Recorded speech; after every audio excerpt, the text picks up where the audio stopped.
अस्सलामुअलैकुम। Horror stories के एक न्यू एपिसोड के साथ मैं हूं मज़हर मलिक।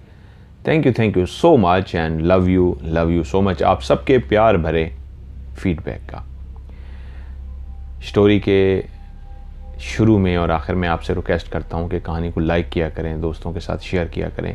काफ़ी लोगों ने कहानी को लाइक किया, दोस्तों के साथ शेयर किया, लेकिन अभी भी ये तादाद बहुत कम है। 15,000 के करीब, 20,000 के करीब लोग कहानी को सुनते हैं और सिर्फ जो लाइक कर रहे हैं वो 1500 से 2000 हैं। तो हम लोग एक फ़ैमिली हैं और आज मैं अपनी फ़ैमिली से गिला ज़रूर करूँगा। आप लोग फ़ीडबैक देते हैं कि कहानी हमारी ज़िंदगी में सुकून का बाइस है। दुख, मुसीबत, परेशानी को भूल के हम कहानी में लग जाते हैं। जुनून की हद तक हमें कहानी से इश्क है, जुनून की हद तक हम इसे लाइक करते हैं। तो फिर आप इसको लाइक क्यों नहीं कर रहे? तो मैं रिक्वेस्ट करूँगा इसको लाइक ज़रूर करें, क्योंकि देखिए मैंने पहले दिन से ही कहा था, ये आप लोगों की ही फरमाइश पे मैंने इसको शुरू किया था कि आप लोगों के लिए खुशी का बाइस है। लेकिन अगर आप इसको लाइक नहीं कर रहे तो इसका मतलब है आपको ये खुशी नहीं दे रही और आपको पसंद नहीं है। और अगर ऐसा है ये खुशी का बाइस नहीं बन पा रही, आप लाइक नहीं कर रहे, तो मैं हो सकता है कुछ अर्से बाद एक नए आइडियाज़ पे काम करूं और स्टोरी को फिर मैं ख़त्म कर दूं। आप लोग या मेरी हेल्प कीजिए, इसको ज़रूर लाइक कीजिए, दोस्तों के साथ शेयर कीजिए, ताकि इस सिलसिले को मैं ख़त्म ना कर सकूँ। वरना हो सकता है मैं और मेरी टीम हम सोच रहे हैं, बहुत सारे आइडियाज़ हैं हमारे पास, हम उस पर काम करें। तो रिक्वेस्ट यही करूँगा, कुछ दिनों से मैं ये नोट कर रहा हूँ मुसलसल कि आप लोग क्या इसको लाइक करते हैं या नहीं।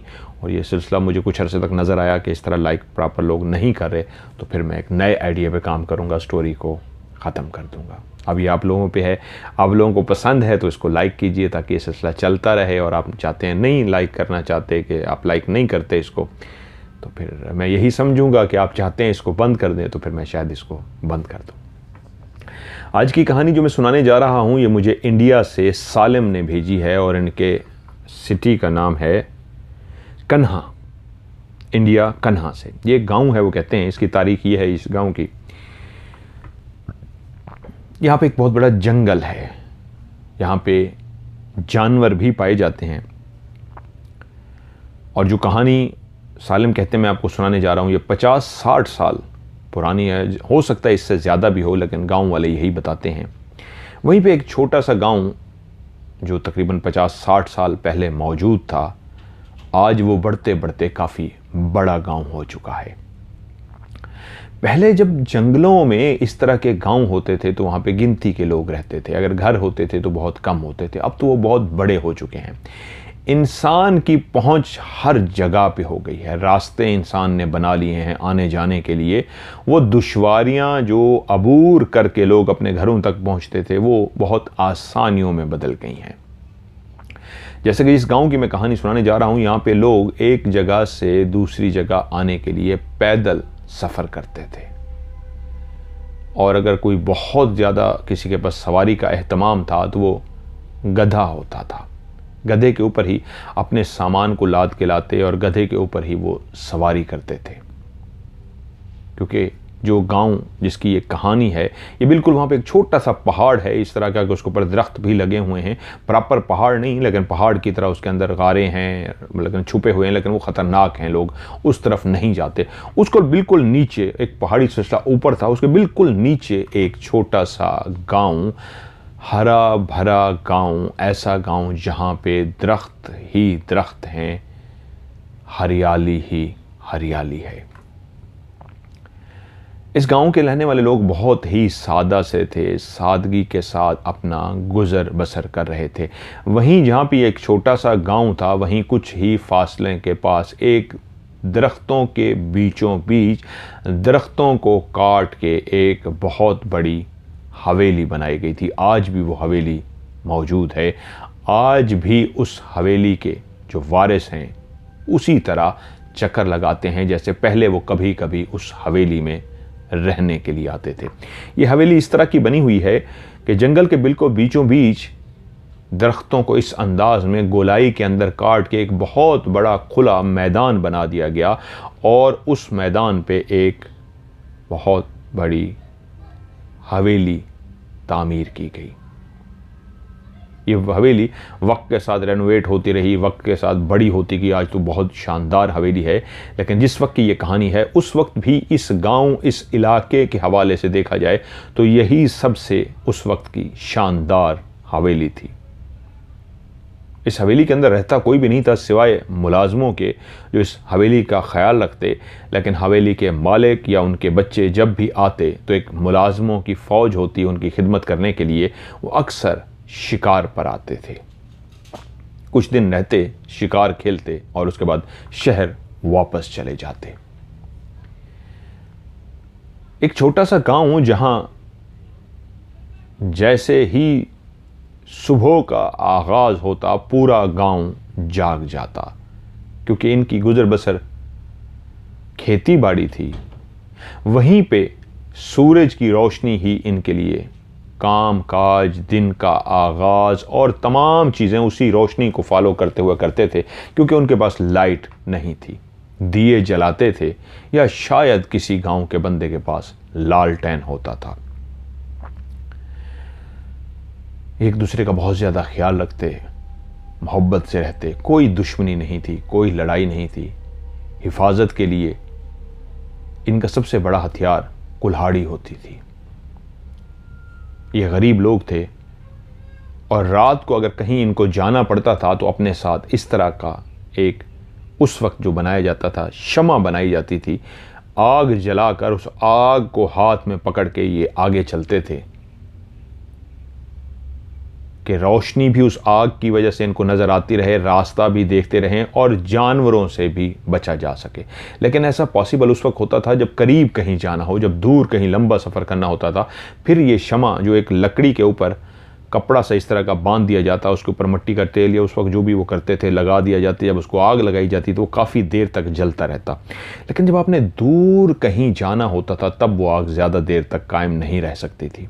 इसलिए ये लोग कोशिश करते, जैसे ही सुबह की रोशनी फूटना शुरू होती, सूरज निकलने में अभी देर होती, लेकिन ये जाग जाते और अपने काम का आगाज कर देते।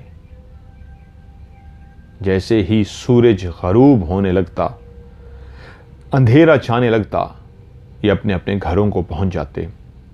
वहीं उसी गांव की छोटी सी एक बैठक, चौराहा कह लीजिए, एक ऐसी जगह जहां पे 2-3 रास्ते निकलते थे, वहीं पे ये अक्सर रात को बैठ जाते, गपशप करते, अपने इर्द गिर्द आग जलाते और उसके बाद एक दूसरे से इजाज़त लेके अपने अपने घरों को रात को रवाना हो जाते।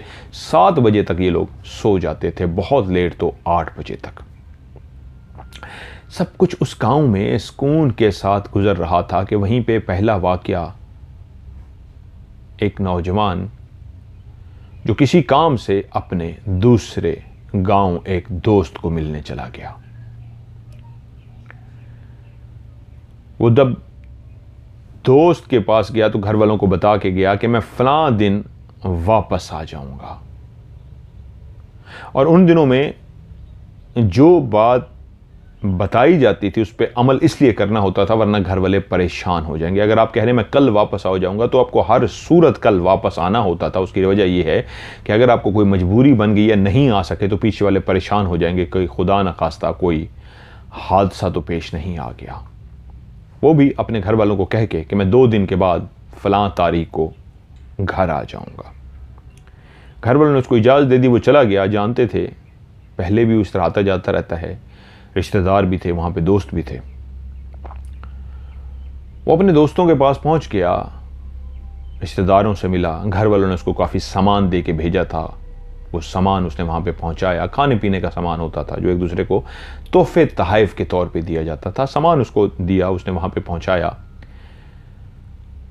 अपने दोस्तों के साथ वक्त गुजारा और जो मतलूबा टाइम वो कह के आया था घर वालों को कि मैं वापस आ जाऊंगा, उन्होंने इजाज़त ली कि मैं चलता हूं।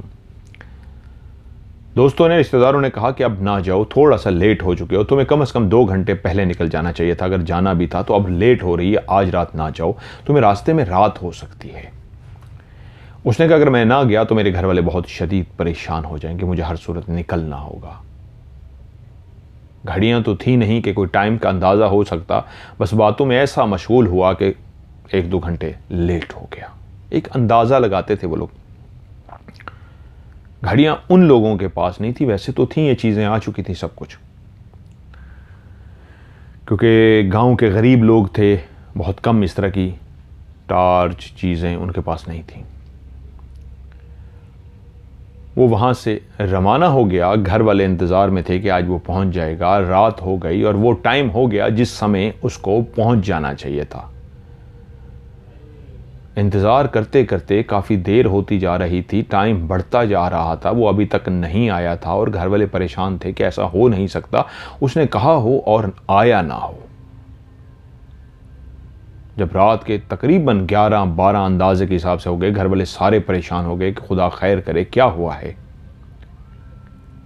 अब सब सो चुके थे, उसके घर वाले, उस लड़के के घर वाले जाग रहे थे इस परेशानी में कि अभी तक पहुंचा क्यों नहीं। उसको ये परेशानी लाहक थी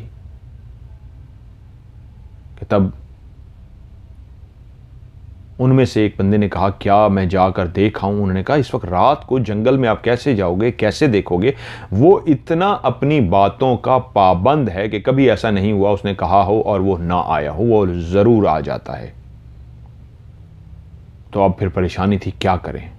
घर वालों ने वो रात परेशानी में जागते हुए गुजार दी कि जैसे ही सुबह की रोशनी फैलेगी, चिड़ियों के बोलने की, परिंदों के बोलने की आवाज़ आएगी, तो ये आगाज़ होता था ज़िंदगी का। अभी बाहर बिल्कुल अंधेरा हो, हल्की सी रोशनी होती है तो उस वक्त परिंदे बोलना शुरू हो जाते हैं, तो इसका मतलब है आगाज़ हो गया है। उस वक्त की सबसे बड़ी घड़ी जो थी टाइम के लिए, वो परिंदे थे कि सुबह हुई जाती है। और जैसे ही सुबह हुई, घर वाले निकले कि फ़ौरन जाके पता करें क्या हुआ। वो रवाना हुए। वो जो रास्ता गांव वाले इस्तेमाल करते थे, उसी रास्ते पे ही वो जा रहे थे कि उनकी निगाह एक ऐसे मंजर पे पड़ी कि उनके वजूद कांप कर रह गए। उनका बेटा उसी रास्ते के बीच में पड़ा था और मर चुका था। लेकिन उसकी खौफनाक हालत ऐसी थी कि उसका पेट का सारा हिस्सा इस अंदाज में खा लिया गया था। पेट के अंदर कुछ भी नहीं था, पेट के ऊपर जितना कुछ भी था वो सब कुछ खा लिया गया था। यहां तक कि पेट वाला पूरा हिस्सा सीने तक या उसकी गर्दन मौजूद थी या नीचे उसकी टांगें मौजूद थी। जो गर्दन से नीचे और टांगों तक सिर्फ हड्डियों का ढांचा था, ये पूरा हिस्सा उसका खा लिया गया था। वो लोग दहाड़े मारना शुरू हो गए, चीखें मारना शुरू हो गए और ख़बर उस गांव तक भी पहुंच गई जहां वो रहने के लिए गया था कि क्या हुआ। वो लोग भी पहुंच गए तो उन्होंने कहा कि हाँ, हमने इसे कहा था लेट हो गया है, अब मत जाओ। लेकिन उसने कहा नहीं, मेरे घर वाले परेशान होंगे। तो हमने उसको जाने की इजाज़त दे दी, लेकिन हम नहीं जानते कि आगे उसके साथ क्या वाक़या पेश आया है। नौजवान इस तरह अकेले आते जाते थे, ज़िंदगी में आना जाना तो था, लेकिन सिर्फ ये होता था टाइम पे निकलना और टाइम पे वापस आना, स्पेशली अंधेरा फैलने से पहले, क्योंकि जिस रास्ते से वो गुजर के जाते थे वो वीरान सा रास्ता होता था। उस गांव में कोहराम समझ गया, ये एक अजीब सा वाक़या था। कुछ लोग रात को जब उस बैठक में बैठे तो वो मशवरा कर रहे थे कि लगता है जिस अंदाज में उसके वजूद से गोश्त गायब है, उसके वजूद के अंदर वाला जो कुछ भी था वो सब गायब है, ये किसी जानवर ने किया है।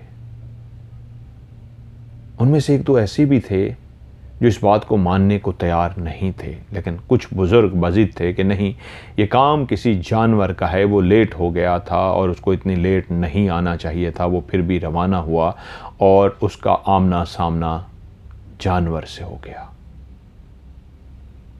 और जानवर से आमना सामना होने की वजह से यकीनन सी बात है, रात का टाइम है, उसकी वहाँ पे कौन मदद करता।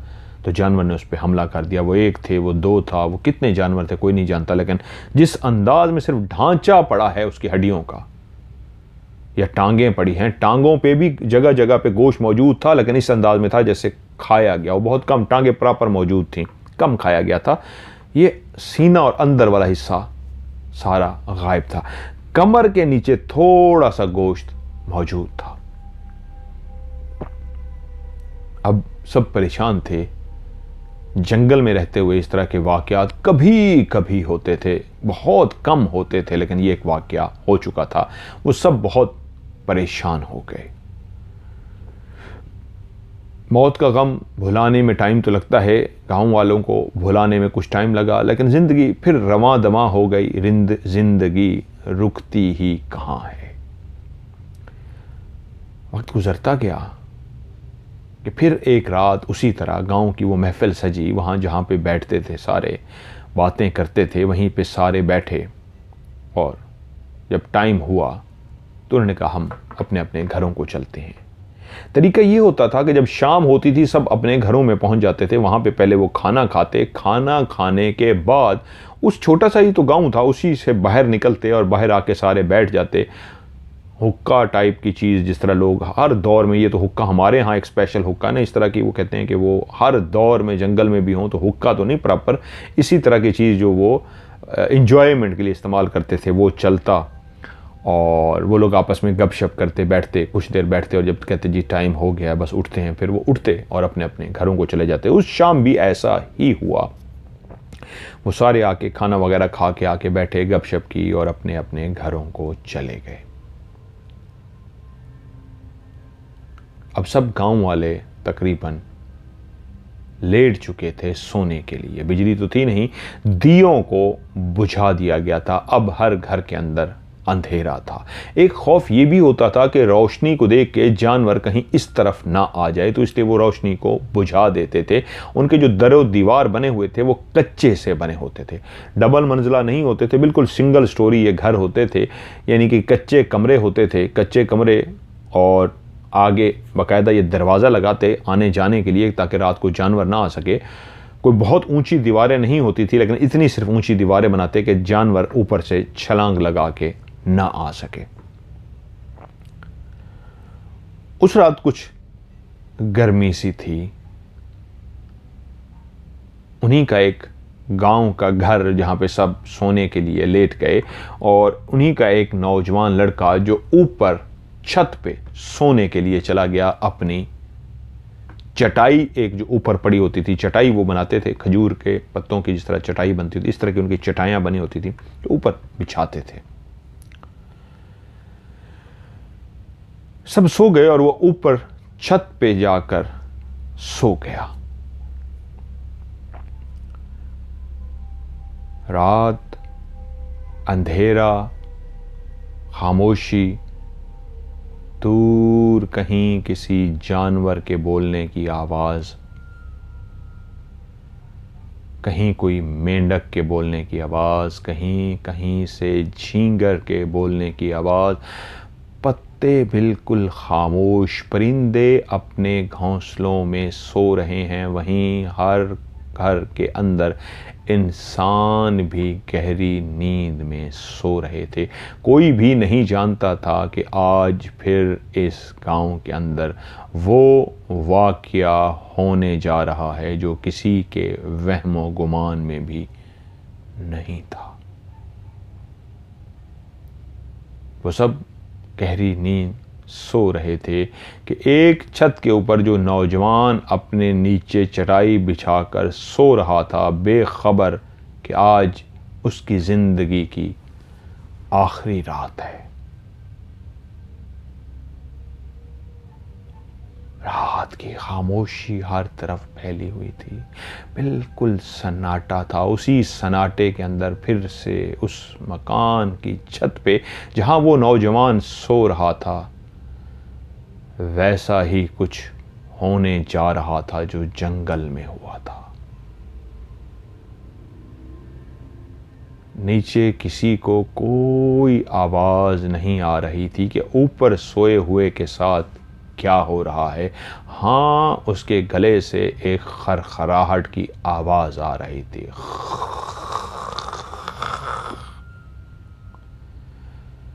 और नीचे सोए हुए सब लोग इस अंदाज में गहरी नींद और खराटे ले रहे थे कि शायद अगर किसी को उसके गले की खरखराहट सुनाई भी देती तो ऐसा महसूस होता जैसे कोई नींद में खराटे ले रहा हो।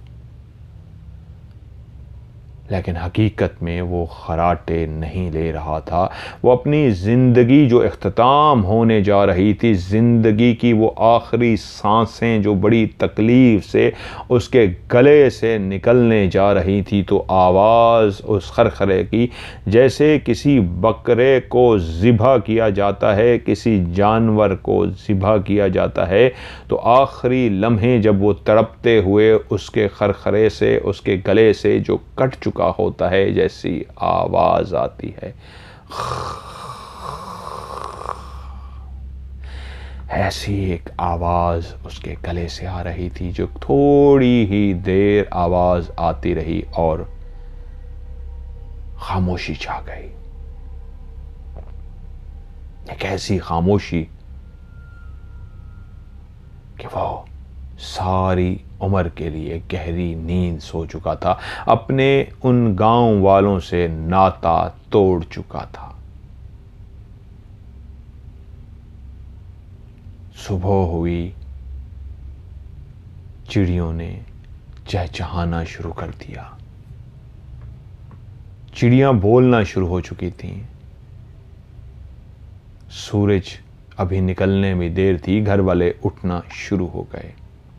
और उसी घर में भी जिस रात में खरखराहट की आवाज़ें आई थी, उस घर में भी चहल पहल आहिस्ता आहिस्ता हर कोई अपने अपने बिस्तर से उठने लगा था, मुंह हाथ धोने लगा था।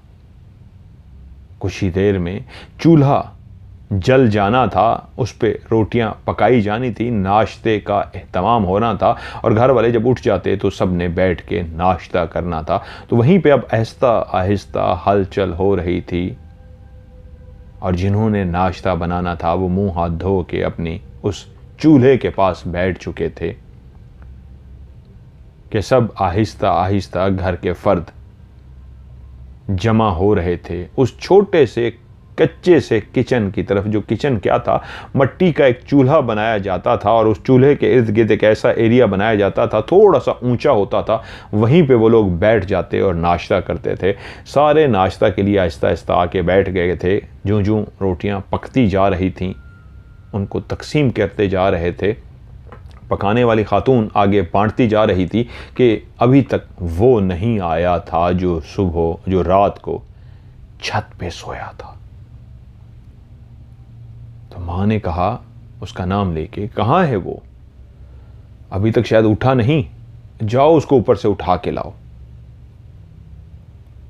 तो उसकी छोटी बहन माँ को कह के मैं बुला के लाती हूँ, वहाँ से उठी है और चलती हुई उस कच्चे से घर की वो जो छोटी सी कच्ची सी सीढ़ियाँ बनी हुई हैं, उन सीढ़ियों पे चढ़ती हुई ऊपर जा रही है।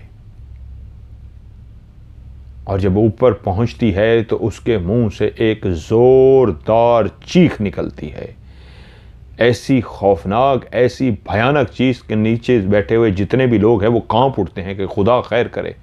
ये चीख बताती है कि कोई बहुत ही भयानक देखा है उन आंखों ने, जिन आंखों ने उसको देखने के बाद ऐसी खौफनाक चीख मारी है। वो सब उठ के भागे। माँ भी जो चूल्हे पे बैठी रोटियां पका रही थी, रोटियों को भूल के भागी, और सारे भागते हुए ऊपर छत पे पहुंचे तो देखा ऐसा खौफनाक भयानक मंजर जो उससे पहले एक दफ़ा गांव वाले देख चुके थे।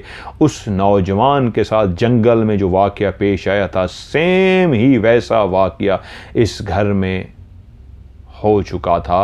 अपनी उस चटाई पे लेटा हुआ नौजवान इस दुनिया को छोड़ चुका था, लेकिन सिवाय गर्दन और टांगों के सारा गोश्त खा लिया गया था। ना सिर्फ गोश्त बल्कि पेट के अंदर मौजूद जितने भी आज़ा थे, सारे आज़ा खा लिए गए थे।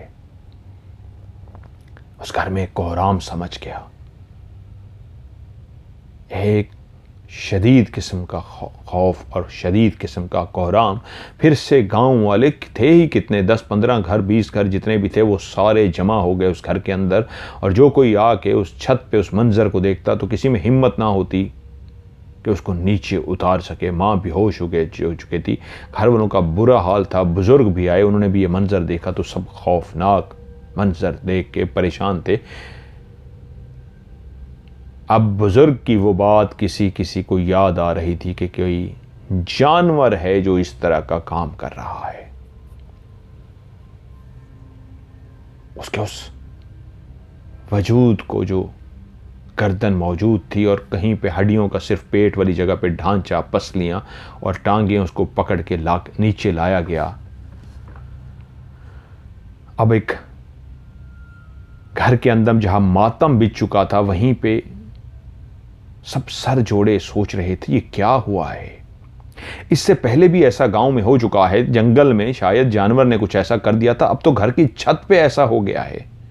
क्या कोई जानवर इस तरह कर सकता है कि घर की छत पे ऊपर आके इस तरह खा के जाए। वो शदीद परेशान थे, इसका करें तो क्या हल करें। खैर, उसको भी आखिरी रसूमात जो एक इंसान के मरने के बाद की रसूमात होती है वो अदा कर दी गई, लेकिन घर वालों को अभी भी चैन नहीं था। गांव वाले रात को जमा थे, आज तो किसी ने खाना भी नहीं खाया था, सबका दिल उदास था कि ये क्या हुआ है। सर जोड़ के सारे बैठे हुए थे, एक उदासी थी गांव के अंदर, एक खामोशी थी। अभी कुछ अरसा पहले ही अपने एक प्यारे नौजवान की इसी तरह लाश उठाई थी और आज फिर एक इस तरह का वाकया हो गया था। हम करें तो क्या करें।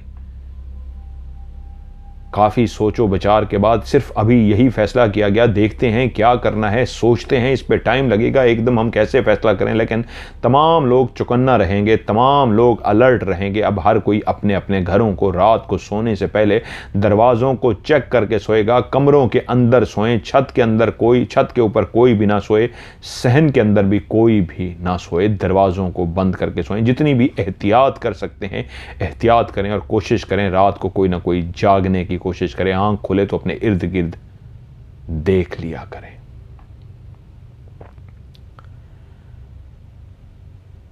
और उस महफिल को बर्खास्त करने से पहले हर कोई सर झुकाए। जब अपने घर की तरफ जा रहा था तो यही फैसला कर चुका था, हाँ ठीक कहा है, मुझे अपने घर की हिफाजत करनी है। ऐसी गहरी नींद भी नहीं सोनी कि मेरे घर में खुदा न खास्ता ऐसा कोई वाकया हो जाए। उस रात सब अपने बिस्तर पर लेटे थे, लेकिन शायद नींद किसी को नहीं आ रही थी। वो भयानक मंजर सबकी आंखों में आ जाता, क्योंकि रात के अंधेरे में ही वो भयानक मंजर हुआ था और सबके दिलों में एक खौफ सा था, कहीं ये मंजर ये हमारे घर में ना हो जाए, कहीं ये वाकया हमारे नौजवान के साथ ना हो जाए, हमारी बेटी के साथ, हमारी माँ के साथ, हमारे बाप के साथ, किसी के साथ भी हो सकता है, हमारे साथ ऐसा ना हो जाए। वो रात बहुत कम लोग ही सो पाए। सुबह के टाइम शायद किसी किसी की जाके आंख लगी, लेकिन चिड़ियाँ जैसे बोली वो सारे जाग गए। बहुत कम लोग थे जो आज सोए थे, थके थके से थे। इसलिए जब शाम हुई उस महफिल में लोग बैठे तो बोले आज हमें जल्दी सोना है, कल हम सो नहीं सके। उस नौजवान की शक्ल बार बार दिमाग में आ जाती थी, उस वजह से खौफ सा आता था। आज हम जल्दी सोना चाहते हैं। महफिल जल्दी बर्खास्त कर दी गई। सोने के लिए तो हर कोई अपने बिस्तर पर मौजूद था, लेकिन फिर भी एक खौफ था कि हम सोने तो लगे हैं, पता नहीं आंख खुल सके या ना। हर इंसान अपने बिस्तर पर लेटा इस खौफ में मुब्तला था। मैं अभी अपनी आंखें बंद करूंगा तो हो सकता है वो जो भी जानवर है मेरे ऊपर ऐसा हमला कर दे कि आवाज़ भी नहीं निकालने देता, पता भी किसी को नहीं लगता, चीख भी कोई नहीं मारता, और मेरे साथ भी ऐसा ना हो कि मैं सोऊं और सुबह आंखें ही ना खोल सकूं। लेकिन जैसे कैसे नींद तो कांटों पे भी आ जाती है, जैसे कैसे वो सब के सब सो गए। अगली सुबह उठे तो सब अपने अपने बिस्तर पर मौजूद थे। सब ने खुदा का शुक्र अदा किया, भगवान का शुक्र अदा किया। जो जो मज़ाहिब के लोग थे उसमें मिक्स थे, मुसलमान हिंदू सारे थे। उस वक्त ये दीन की, धर्म की लड़ाई नहीं थी, वो सारे अपने अपनी इबादत करते रहते, उनको कोई किसी से कोई तकलीफ नहीं थी। 70-80 साल पहले फिर से वो रात आ गई, सब सर जोड़ कर बैठे, लेकिन हल अभी तक कुछ नहीं निकल पाया था, सिवाय इसके कि बस यही एक सोच समझ में आती है, अगर कोई जानवर है तो उससे बचाव यही कर सकते हैं। रात को पहरा कौन दे, रोज़ रात को कौन जागे, सुबह उठ के काम काज भी करने, बस यही है, एहतियात करें, बेएहतियाती कोई ना करे।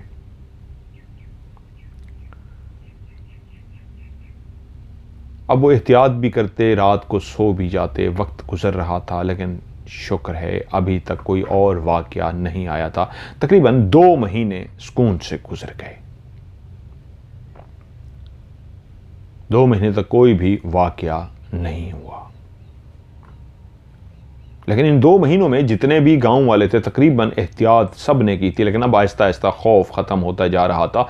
रोज़ रातों को जागा भी तो नहीं जा सकता था, जब जब आंख खुलती कोई अलर्ट हो जाता।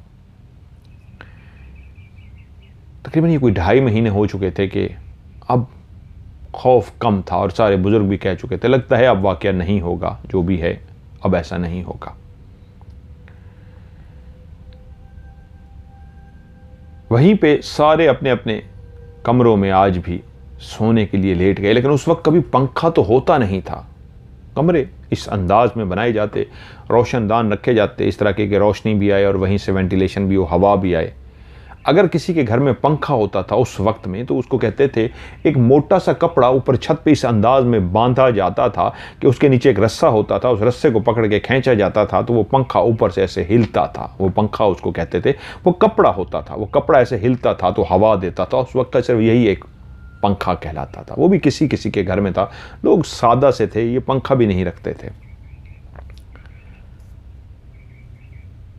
वहीं पे जब सारे अपने कमरों में सो रहे थे तो आज गर्मी बहुत ज़्यादा थी, हब्स हो रहा था शदीद। वहीं पे एक नौजवान जो करवटें बदल रहा था उसको नींद नहीं आ रही थी। करवटें बदलता रहा, उसको नींद नहीं आई। तो रात को वो उठने लगा तो उसके भाई ने आवाज़ दी, वो जाग गया। किधर? उसने कहा यार मुझे नींद नहीं आ रही। तो उसने कहा किधर जा रहे हो? उसने कहा यार मैं बाहर जाके सोता हूँ सहन में, थोड़ी सी ओपन एयर है, खुला है माहौल, मुझे नींद आ जाए। उसने कहा बाहर यार ख़तरा है, तुम्हें पता भी है। उसने कहा वो अब तो सुबह भी होने वाली है, अब कौन सा ख़तरा है, अब वो वक्त गुजर चुका है ख़तरे वाला, जब वो होता है कोई वाक़या, कुछ परेशानी की बात नहीं। उसने कहा यार ना जा भाई, ना जा। उसने कहा भाई कुछ नहीं होता यार, मैं जाके सोने लगा हूँ, दरवाजे बंद है, मुझे नींद नहीं आ रही। रोज़ अंदर सो के मेरा दम घुटना शुरू हो गया। अल्लाह ताला ने हर जिस्म को एक अलग सा डिफरेंट सा बनाया है, किसी के जिसमें ज़्यादा गर्मी लगती है और किसी को बहुत कम गर्मी लगती है। भाई ने उसको मना भी किया, लेकिन वो बाहर जाके सो गया। भाई के दिल की धड़कन तेज थी कि भाई ने गलत काम किया, लेकिन उसको रोक भी नहीं सकता था। उसको एक तसल्ली ये भी थी कि सुबह होने वाली है, शायद सही कह रहा भाई, और कुछ देर तक सुबह हो जाएगी, चलो 1-2 घंटे ये सो तो रहेगा। रात सारी करवटें बदलते इसको गुजर गई है। इस छोटे भाई ने तकरीबन उनकी उम्र में 1.5-2 साल का फ़र्क था। जिसने मना किया था वो अपनी आंखें बंद करके अंदर कमरे में ही सो गया, लेकिन गर्मी की वजह से उसकी भी हालत ख़राब थी, नींद उसको भी नहीं आ रही थी। उसका भी दिल चाह रहा था वो उठे और बाहर जाके भाई के साथ सो जाए, लेकिन उसको घर वालों ने सख्ती से मना किया हुआ था कि बाहर नहीं सोना, और वो जानता था मैंने घर वालों की बात ना मानी तो वो नाराज़ हो जाएंगे। जहाँ तक भाई की बात थी, वो बड़ा था, जानते थे वो घर वालों की नहीं सुनता, मैं छोटा हूँ, उसके ऊपर दबदबाव काफ़ी था, इसलिए वो डर के लेट गया। लेकिन थोड़ी देर के बाद उसको ऐसा महसूस हुआ जैसे बाहर से एक आवाज़ आई है। नींद तो उसको भी नहीं आ रही थी, धड़का सा तो लगा हुआ था। बाहर एक ऐसी आवाज़ सी आई है जैसे जानवर गुर्राता है।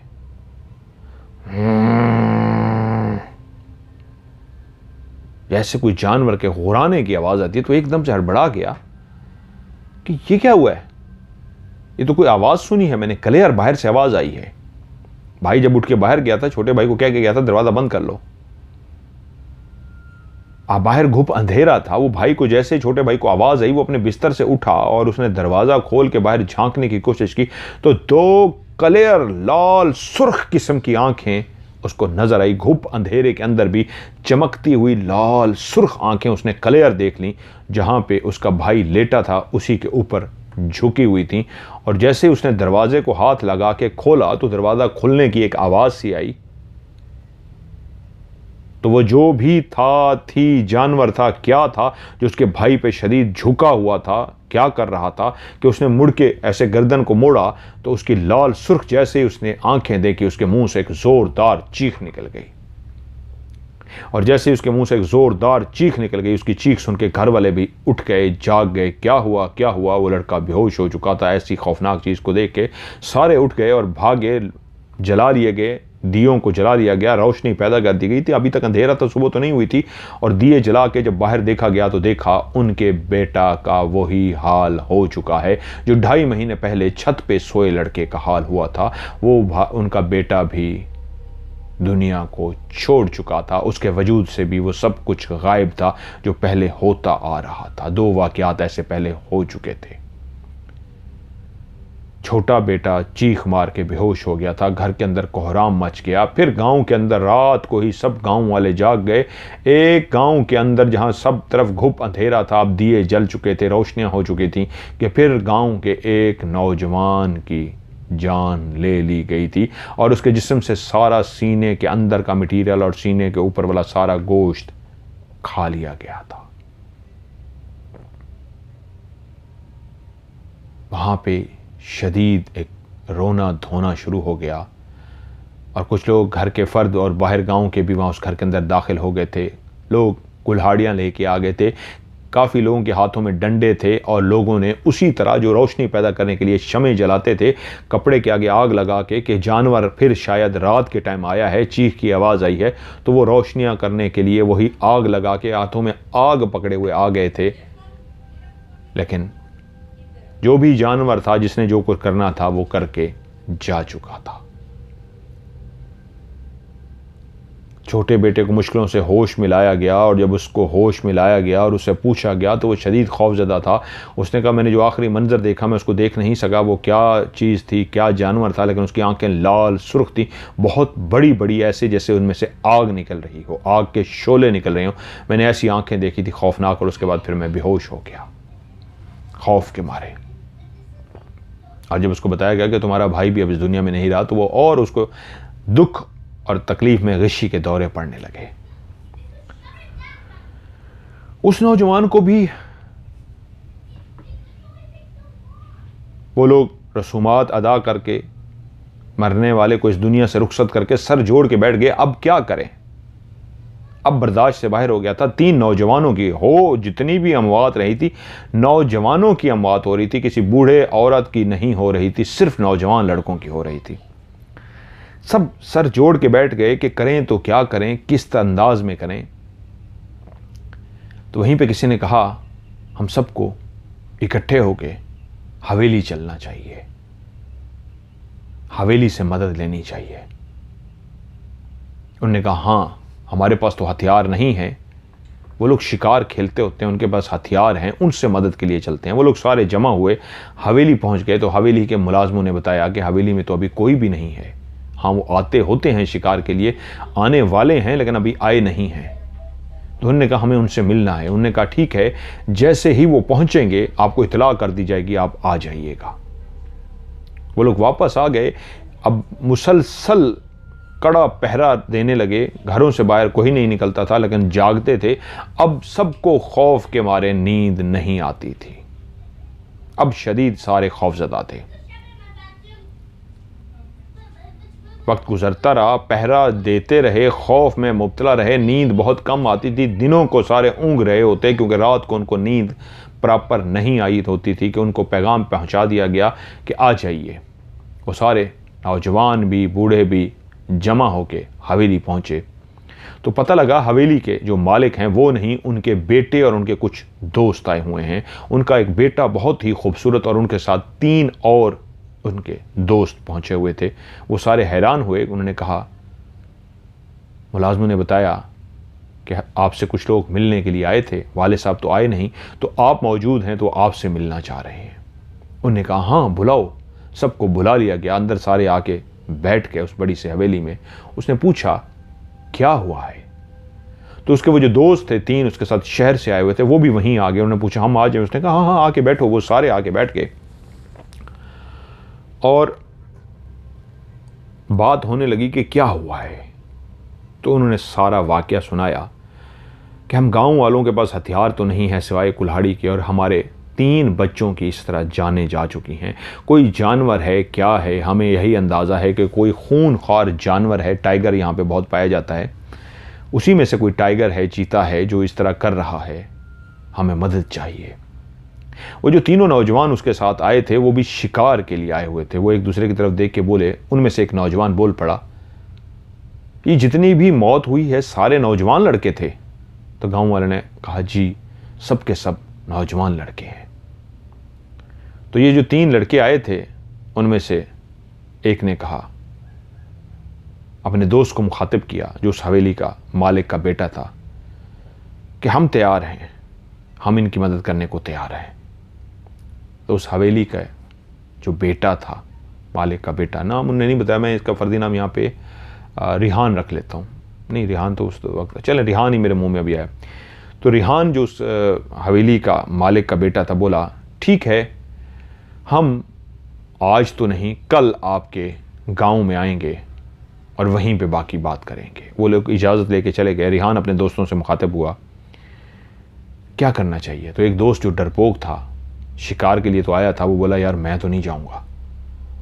तो बाकी जो दोस्त थे वो बोले ठीक है, तू यहीं हवेली पे रहीं, हम तीनों जाएंगे। रिहान कहता है ठीक है, इसको हवेली पे छोड़ देंगे, यहाँ पे मुलाजिम है और यहाँ पे कोई जानवर हमला नहीं कर सकता, तुम्हें डरने की ज़रूरत नहीं है, हम तीनों वहाँ जाएंगे। रिहान और उसके वो दोस्त अगले दिन वहाँ गांव के लोगों के पास पहुँच गए। उन्होंने गांव वालों से कहा, हमें लकड़ियों के ऊपर इस अंदाज में एक चबूतरा बना के दें जहां ऊपर हम लेट जाएं अपने हथियार लेके, और रात को कोई भी हमें जानवर या इस तरह की चीज़ नज़र आए तो हम उसका मुकाबला कर सकें। तो उन्होंने विज़िट करके एक ऐसी जगह का सिलेक्शन की जहाँ पे इस अंदाज में एक ऊंचा सा चबूतरा बनाया गया, जिसके ऊपर घास फूस इस तरह डाली जानी थी कि वो तीनों उसके ऊपर लेट जाते, और अगर वो जानवर भी आता तो इस चबूतरे पे ना चढ़ सकता, लेकिन यहीं से देख के वो हथियार से गोली चला सकते। वो शिकारी थे और जो रिहान था बहुत खूबरू, जवान और बहुत ही बहादुर किस्म का लड़का था। उनके पास टॉर्च भी थी। गांव वालों में से कुछ लोगों ने वो टॉर्च देख रखी थी, शहर की ज़िंदगी के अंदर वो टॉर्च होती थी, जानते थे। उन्होंने उनके कहने पे उसी जगह के इस अंदाज में एक 4 टांगों का चबूतरा बना दिया। 4 बड़े बड़े दरख्तों को काट के लगाया गया और उसके ऊपर छत सी बना दी गई और चढ़ने के लिए रास्ता इस अंदाज का बनाया गया कि जब कोई ऊपर चढ़ जाए तो वो जो सीढ़ियाँ सी बनाई गई थी, सीढ़ियाँ इस अंदाज की बनाई गई थी, रस्से को बांध के उसकी सीढ़ियाँ बनाई गई थी। यानी जिस तरह हेलीकॉप्टर से एक रस्सा फेंका जाता है, सीढ़ियों की तरह का होता है कि आप कोई चढ़ जाए और उसके बाद आप फोल्ड करके उसको खींच लें, ऐसी एक सीढ़ी बनाई गई कि लकड़ी दोनों तरफ से रस्सा बंधा हुआ, फिर ऊपर लकड़ी, दोनों तरफ से रस्सा बंधा हुआ, फिर ऊपर लकड़ी, और ये लोग जब लकड़ी के सहारे ऊपर चबूतरे पे ताकि चढ़ जाएं तो उस रस्सी को खींच के ऊपर रख लें ताकि वो जानवर ऊपर ना आ सके। यूं जब वो चबूतरा तैयार हो गया तो रिहान शाम के टाइम ही अपने दोस्तों के साथ विजिट करके जा चुका था कि हम रात को पहुंच जाएंगे। जैसे ही रात हुई वो लोग जब उस जगह पे बैठते थे जहाँ पे इकट्ठे होकर बातचीत करते थे, अब वहाँ से भी बैठने से उनको डर लग रहा था कि रिहान अपने उन 2 दोस्तों के साथ आ गया। गांव वाले से कहा ठीक है, हम पहुँच चुके हैं, आप लोग अपने अपने घरों में चले जाइए और दरवाज़ों को बंद कर लीजिए, लेकिन जब तक हम लोग आवाज़ ना दें आप लोग बाहर मत निकलेंगे। हमें मदद की ज़रूरत होगी और हम जो कहेंगे आपने उसको फॉलो करना है, खुद से कुछ नहीं करना, वरना ये हमारे हाथों में हथियार, हम गोली चला रहे हो, आपको भी नुकसान पहुंचा सकते हैं। गांव वाले ने कहा ठीक है, हम जा रहे हैं। यूं उनके सामने ही पहले रिहान और उनके दोनों दोस्त उस सीढ़ी की मदद से चढ़ते हुए ऊपर पहुंच गए। जब तीनों ऊपर चढ़ गए तो उसके बाद उन्होंने उस रस्सी को खींच के ऊपर अपने पास रख लिया और गांव वाले से कहा ठीक है, अब तुम लोग जाओ। गांव वाले अपने घरों को चले गए। रिहान और उसके दोनों दोस्त ऊंधे मुंह यानी उल्टे लेटे हुए, यानी पेट वाली जो साइड होती है उस झाड़ पूंछ के ऊपर, क्योंकि ऊपर जो एक लकड़ी की मदद से एक छत टाइप सी बनाई गई थी, उसके ऊपर घास फूस और खुश्क चीज़ें इस तरह की डाल दी गई थी कि कोई नज़र ना आ सके। ये लोग नीचे नज़र रख सकते थे लेकिन नीचे वाले इस ऊपर ना देख सकें कि कोई ऊपर है। अब ये तीनों अपने अपने हथियार संभाले ऊपर मौजूद थे। उनके भी दिलों की धड़कन तेज थी। वो एक ऐसा शिकार करने के लिए आज आए थे जो इंसानों को खा के जा रहा था। वो नौजवान थे, बहादुर थे, लेकिन खौफ उनके अंदर भी था, लेकिन वो एक ऐसा खौफ था जो डर में नहीं था, वो तजस्सुस का खौफ था कि जल्दी से वो आए दिल की धड़कनें उनकी भी तेज थी। आज जब वो ऊपर लेट गए, गांव वाले अपने घरों को चले गए, तो हर तरफ एक खामोशी सी छा गई। उस छत के ऊपर लेटे हुए उनमें से कोई भी दोस्त हल्का सा भी हिलता तो एक शोर सा पैदा होता, दूसरा उसको इशारे से कहता आहिस्ता आहिस्ता, शोर मत करो। वह लेट गए, लेटे लेटे लेटे कोई 2 घंटे 3 घंटे एक ही पोजीशन पे इस तरह 3 घंटे लेटे लेटे वो थक से गए। उन्होंने करवट बदली कि कुछ देर अपने वजूद को, जो एक ही तर्ज पे लेटे लेटे थक सा गया है, रेस्ट दे दें। रेस्ट दिया और फिर से उस पोजीशन में आ गए। रात सारी वो इस तरह करवटें बदलते रहे, पहरा देते रहे, लेकिन कुछ भी नहीं हुआ, यहां तक कि सुबह हो गई। गांव वाले जब बाहर निकलना शुरू हो गए और कहीं से कोई रोने धोने की आवाज नहीं आई, तो वो नौजवान तीनों नीचे उतर आए और अपनी हवेली को चले गए। उधर वो उनका दोस्त इंतजार कर रहा था, जो उठ चुका था, जो रात को सोया नहीं था। पहली रात थी, वो अकेला सोया था, लेकिन उसने बताया कि मैंने दरवाजे खिड़कियां सब अच्छी तरीके बंद कर ली थी, फिर भी मुझे खौफ से नींद नहीं आई। तो उसके दोस्त उसका मजाक उड़ा रहे थे।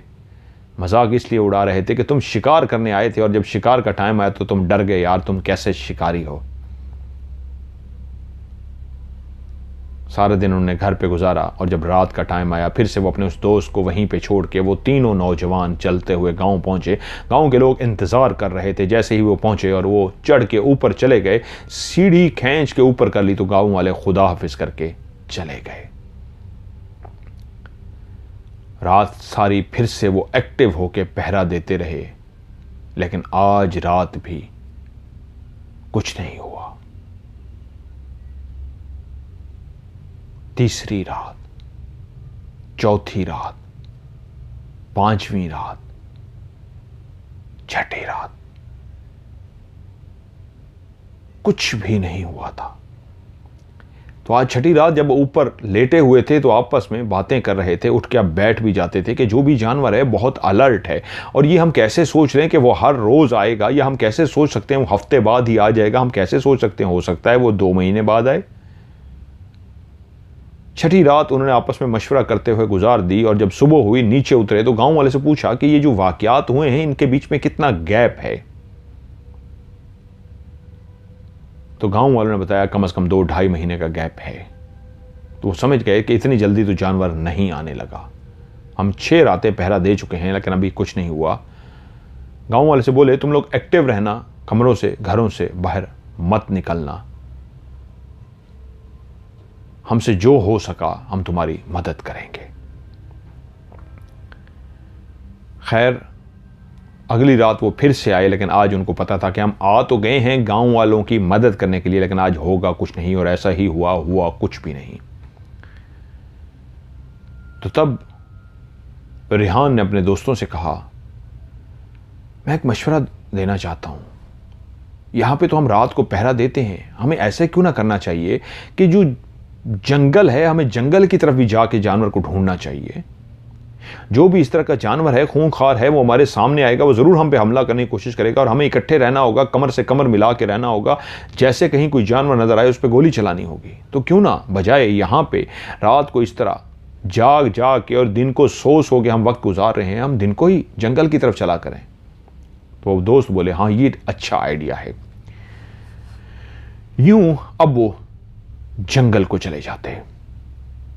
वो ढूंढते ढूंढते जिस मकसद के लिए शिकार के लिए आए थे, अब वो शिकार, एक छोटा मोटा जो शिकार करते, अब वो उसको छोड़ के एक बड़े शिकार की तलाश में थे। काफ़ी दिन तक इस तरह लगे रहे, वक्त गुजारते रहे। उनके जाने का वक्त भी करीब आ रहा था। वो इतने लंबे टाइम के लिए नहीं आए थे, लेकिन वो फैसला कर चुके थे कि हम जाकर फिर वापस आ जाएंगे, घर वालों को बताएं उधर कि वो परेशान ना हों। रिहान ने कहा अगर तुम कहते हो तो मैं अपना मुलाजिम एक रवाना कर देता हूं जो तुम्हारे वालिदैन को बता देगा कि तुम कुछ लोग मेरे साथ मजीद रुकना चाहते हो। तो वो जो उनका चौथा दोस्त था उसने कहा ठीक है, मैं उस मुलाजिम के साथ वापस जाना चाहता हूं, मैं जाके इनके घरों को भी, इन दोनों के भी घर वालों को इतलाक कर दूंगा। यूं उसके साथ कहते हैं मुलाजिम को भेज दिया गया, और मुलाजिम और वो चले गए और यूं जो उनके जाने का वक्त आ गया था कुछ टाइम के लिए और वहाँ पे रुक गए। बहुत अमीर फैमिली के ये लड़के थे। रेहान खुद एक अमीर फैमिली का था, उनके कई घर थे, यहाँ पे भी एक बहुत बड़ी हवेली थी, बहुत इज्जत की निगाह से उनको देखा जाता था। वो वक्त आन पहुंचा, तकरीबन कोई 2.25 महीने हो गए थे और दोस्त अब लगता था अब बेजार हो चुके हैं कि नहीं पता नहीं वो जानवर है भी या नहीं है। अब उनको लगता था कि शायद हम उसको ना पकड़ सकें, हम उसको ना मार सकें। वो आया, जो भी हुआ। रेहान की आंखें चमक रही थी। रेहान बता नहीं रहा था लेकिन बहुत एक्टिव था। तो एक दिन दोस्तों को कहता है कि आओ चलें। उन्होंने कहा यार हम थक गए हैं, ज़रा आज 1-2 दिन रेस्ट करते हैं, तुम हो आओ, 1-2 दिन तक चलते हैं। तो रेहान कहता है ठीक है मैं अकेला जा रहा हूँ। कहते नहीं यार तुम अकेले ना जाओ। उसने कहा नहीं मैं अकेला जाता हूँ। इससे पहले जब ये तीनों दोस्त जाते थे तो ये इस अंदाज में आगे बढ़ते थे कि आगे पीछे देख रहे होते थे। एक उल्टे कदमों चलता था, एक आगे चलता था और एक दोस्त साइड पे होता था जो लेफ्ट राइट देखता था। 2 दोस्त आगे पीछे देख रहे होते थे कि कहीं से भी कोई हो तो एक दूसरे को कोहनी मार के इशारा करें और उसके बाद हम गोली खोलेंगे। इस अंदाज में उन्होंने प्लानिंग कर रखी थी। यानी रेहान अगर आगे की तरफ चल रहा है तो एक दोस्त उसकी कमर रेहान की तरफ है, रेहान की तरफ कमर करके वो उल्टे कदमों चल रहा है और एक दोस्त बिल्कुल दरमियान में है जो दोनों तरफ देख रहा है, लेफ्ट राइट। चारों तरफ से वो कमर करके, हाथों में हथियार लिए वो कवर करके चलते थे। और आज रेहान बजिद होके कि दोस्तों ने मना भी किया था, फिर से अकेला पहुंच गया। वो घूमता रहा, फिरता रहा और शाम को वापस लौट गया। उसकी आंखों में एक चमक सी आ रही थी। दोस्तों ने पूछा कुछ ढूंढा? उसने कहा नहीं, लेकिन मैं मायूस नहीं हुआ, मुझे लग रहा है जरूर कुछ ढूंढ पाऊंगा। अब वो लोग उस चबूतरे पे जो ऊपर बनाया गया था बहुत कम जाते थे, लेकिन जब 2.25 महीने हो गए तो गांव वालों ने कहा जी टाइम वही वाला आ गया हुआ है, हम चाहते हैं आप आ जाएं ऊपर। उन्होंने कहा ठीक है। दिन को रेहान अकेला जंगल में जाता और रात को वो तीनों दोस्त उस चबूतरे पे पहरा देते। एक रात फिर से वो तीनों गांव के लोगों के पास पहुंचे और चबूतरे के ऊपर चढ़ गए। गांव वाले अपने घरों को चले गए। आज फिर से एक खामोशी थी, घुप अंधेरी रात थी। रेहान और उसके दोस्तों के पास टार्च थी और उनके पास 3 लकड़ियां इस अंदाज में थीं जिनके ऊपर आग लगाते। जब भी वो चाहते उनको आग जला के इस तरह की शमा बना लेते कि वो रास्ता भी तलाश कर सकते और जानवर से भी बच सकते, यहां तक कि उनके हाथ में हथियार भी था। वो ऊपर पहरे के लिए लेट चुके थे। रेहान ने अपने दोस्तों से कहा एक्टिव रहना। दोस्तों ने उसकी तरफ देखा, कहते क्या मतलब? उन्होंने कहा बस मैं तुम्हें कुछ कह रहा हूं ना, एक्टिव रहना। वो वक्त आ गया है, वो जो भी चीज़ है वो ज़रूर आएगी और आज कल में ही आएगी। दोस्त थोड़े से अलर्ट हो गए रेहान की बात से, लेकिन रेहान से बजीद थे कि तुम्हें इसका कैसे अंदाज़ा? रेहान ने कहा वक्त आने पे बताता हूँ, अलर्ट रहो। वो लोग अलर्ट थे। अब ऊपर से वो निगाह रखे हुए तो थे लेकिन घरों के अंदर कोई रोशनी तो थी नहीं, दिए तो बुझे हुए थे, हर तरफ गुप अंधेरा था। सिर्फ इतना था कि घर नजर आ रहे थे। कौन आ रहा है, कौन जा रहा है, कोई चुपके से आने की कोशिश करता उनको नजर ना आता, क्योंकि आज घुप अंधेरी रात थी। आज रोशनी बहुत कम थी। आगे पीछे चांद की जो रोशनी होती थी उसमें कुछ नजर आता था। आज बहुत घुप अंधेरी रात थी। तभी रेहान ने कहा था आज बहुत अलर्ट रहना। रात का कौन सा पहर था कि एक घर के अंदर से चीख की आवाज आई और एकदम रोने धोने की आवाजें आना शुरू हो गई। वो अपने हथियार संभाल के ऊपर अलर्ट हो गए। गांव वाले जानते थे वो तीनों ऊपर हैं, लेकिन उस घर के अंदर से खवातीन और मर्द दरवाजा खोलकर बाहर आ गए। तो ऊपर रेहान समझ गया कि लोग बाहर निकले हैं तो कुछ ऐसा है, अब हमें नीचे उतरना होगा। वो तीनों नीचे उतरे। रेहान उस घर पहुंचा तो उन्होंने कहा बिस्तर पे सिर्फ खून मौजूद है, बंदा नहीं है। आज बंदा ही गायब हो गया था। नौजवान लड़का जो अपने बिस्तर पे सोया था वो गायब था। उसकी मां ने बताया कि मेरी आंख खुली और मैंने बिस्तर की तरफ देखा तो बिस्तर खाली था, बाकी हमें कोई आवाज नहीं आई, बिस्तर पे नहीं है। वो घर बिल्कुल एंड पे था, जहां पे ये चबूतरे पे थे उसके काफी फासले पे था। फौरी तलाश शुरू हुई, क्या किया जाए, कहां ढूंढा जाए। तो रेहान ने कहा आओ मेरे पास, आओ मेरे पीछे। वो तीनों दोस्त उसके पीछे जाने लगे तो गांव का एक नौजवान बोला मैं भी आपके साथ चलूंगा। तो उसको रेहान ने मुड़ के देखा और कहा हाँ ठीक है, तुम में से वो नौजवान या वो लोग जो मुझसे हमारे साथ चलना चाहें वो अपने हाथों में आग पकड़ लें, आज हम ज़रूर उसको ख़त्म करके रहेंगे। तो जल्दी से आग का एहतमाम किया गया। सबके पास इस तरह की शमें बनाई हुई रखी होती थी जो आग जलाने के लिए होती थी। उन्होंने उसको हाथों में पकड़ा और कहा आग लगा लो। उन्होंने आग जला ली और कहा खामोशी से मेरे पीछे, और वो यूं सारे रेहान के पीछे चलना शुरू हो गए। और यूं चलते चलते रेहान उनको लेके जा रहा था। वो चलते चलते चलते चलते चलते उस पहाड़ की तरफ पहुंच गए जहां दिन की रोशनी में भी कोई नहीं जाता था। शदीद डरते थे, खौफजदा हो जाते थे, लेकिन आज वो सारे जमा थे। रेहान लोगों के हाथ में क्योंकि हथियार भी थे, बंदूकें थी, इसलिए उनको डर नहीं था। वो उनके पीछे चल रहे थे और गाँव वालों ने आखिर इसको मारना तो था, कब तक वो अपनी जान गंवाते रहते। चलते चलते चलते उन पहाड़ों के बीच में चलते चलते एक गार नुमा सी जगह थी, वहां पे जाके बिल्कुल इस अंदाज में थोड़े फासले पे थी। रेहान ने कहा अपने पाँव की आवाज को बिल्कुल मदम कर दो, और इस सरगोशी में बोला कि बिल्कुल तुम्हारे पाँव के कदमों की आवाज ना आए। वो यहीं कहीं करीब है, वो अलर्ट हो जाएगी, वो जो चीज भी है वो अलर्ट हो जाएगी, पाँव की आवाज ना आए। उसने अपनी टार्च को एक दफ़ा जला के देखा, बंद किया, टार्च ओके है। यूं वो कहते हैं आगे बढ़ना शुरू हो गए बिल्कुल एहतियात के साथ। एक आग की आवाज़ थी जो हल्की हल्की भड़क रही थी, और रेहान चलते चलते एक सुराख के पास गया। एक पहाड़ का एक ऐसा हिस्सा था, उसके ऊपर गया, उसके अंदर एक बड़ा सा सुराख था। रेहान ने यूं सुराख के अंदर झांक के देखा, और जैसे ही टॉर्च मारी उसके साथ खड़े हुए उसके दोनों दोस्त और गांव के भी एक दो लोगों ने नीचे ऐसे झांक के देखा तो नीचे मंजर इंतहाई भयानक था। गांव का एक नौजवान ज़मीन पे पड़ा हुआ था और एक औरत नुमा मखलूक उसके ऊपर झुकी हुई उसके वजूद को खा रही थी, और उसके वजूद को ऑलमोस्ट उतना खा चुकी थी जैसे पहले केसेस सामने आए थे कि उसका सीने की हड्डियां रह जाती थी, गर्दन और टांगे छोड़ देती थी, अंदर वाला सारा हिस्सा खा जाती थी। जैसे उन्होंने टार्च मारी उसने उसी वक्त ऊपर मुड़ के देखा, उसके वजूद के ऊपर कोई कपड़े नहीं थे, हड्डियों का ढांचे की तरह वो कमज़ोर थी, लेकिन हड्डियों का ढांचा नहीं थी, बिल्कुल कमज़ोर थी, लेकिन ऐसे लगता था जैसे मसल्स बने होते हैं। और उसके मुंह के दांत इतने बड़े बड़े थे, बाहर निकले हुए थे। उसका नाक इतना लंबा था कि लटक के, सीधा नहीं था, लटका हुआ नाक नहीं होता, लटका हुआ ऐसे नाक था। उसके अंदर जैसे हड्डी ना हो, हड्डी के बगैर हो, और नीचे थोड़ी से भी नीचे लटका हुआ था।